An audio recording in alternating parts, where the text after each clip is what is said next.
बात करते हैं उस पुरस्कार कब्र की जो सिंध के शहर ठट्ठा में मौजूद केंझर झील के बीचों बीच मौजूद है।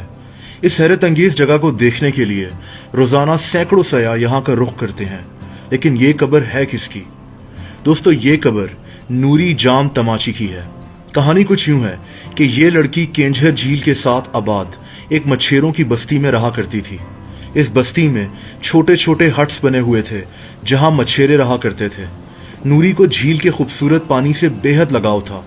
ये रोजाना इस झील के नीले पानी को देखने के लिए इसके करीब जाकर बैठ जाया करती थी। नूरी के वालिद भी एक मछेरे थे। एक दिन नूरी अपने वालिद की मदद करने उनकी कश्ती में मौजूद थी कि एक आदमी भागा भागा इनकी तरफ आया। इस आदमी ने बताया कि बादशाह सलामत आ रहे हैं। इस बस्ती के तमाम मछेरे बादशाह का इस्तकबाल करने इकट्ठे हो गए। इस बादशाह का नाम जाम तमाची था और ये ठट्ठा का हुक्मरान था। ये शिकार खेलने के लिए केंझर झील के पास आया था। इसने कुछ देर के लिए यहाँ आराम करना था। नूरी बादशाह को देखने के लिए बेहद बेचैन थी। जाम तमाची जब गांव वालों से मिल रहा था तो इसकी नजर नूरी पर पड़ी। नूरी एक खूबसूरत लड़की थी और इसका नाम नूरी इसीलिए रखा गया था कि इसका चेहरा चांद की तरह चमकता था। कहानी के मुताबिक जाम तमाची को पहली ही नजर में नूरी अच्छी लगना शुरू हो गई और कुछ ही दिनों के बाद बादशाह जाम तमाची ने नूरी के लिए शादी का पैगाम भिजवा दिया। गांव वाले हैरान थे कि एक बादशाह एक मछेरे की बेटी से शादी करना चाहता था।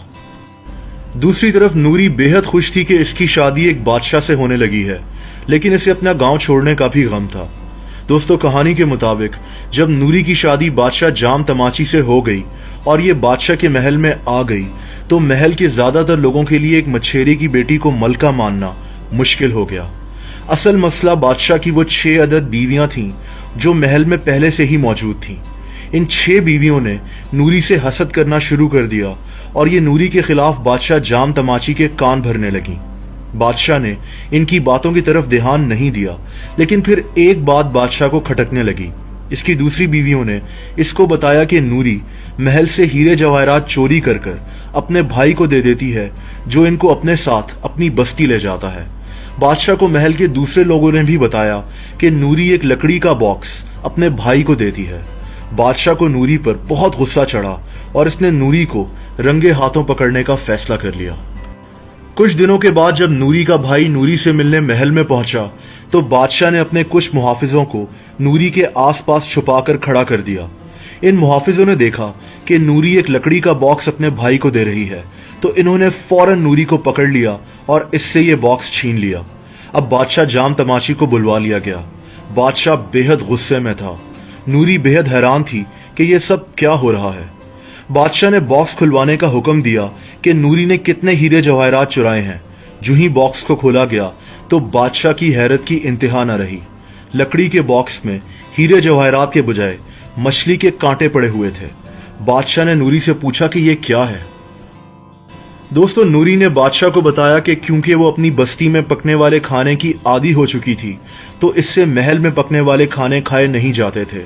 इसीलिए नूरी ने अपने भाई को हर कुछ दिन के बाद बस्ती से खाना लाने का कहा था, जो वो एक लकड़ी के बॉक्स में लाया करती थी। नूरी इसको फिर ये बॉक्स वापस कर दिया करती थी। नूरी ने बादशाह को यह सब इसीलिए नहीं बताया ताकि बादशाह नाराज न हो जाए कि नूरी को महल के मजेदार खाने पसंद नहीं आ रहे।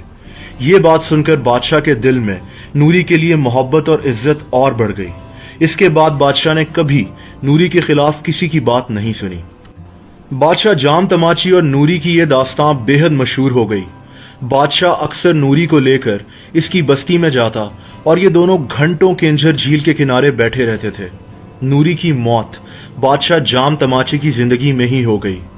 बादशाह ने नूरी के मकबरे को केंझर झील के बीचों बीच बनवाने का फैसला किया, क्योंकि इस झील पर यह पहली दफा मिले थे और ये पुरस्कार दिखने वाली कब्र दरअसल नूरी जाम तमाची की ही है।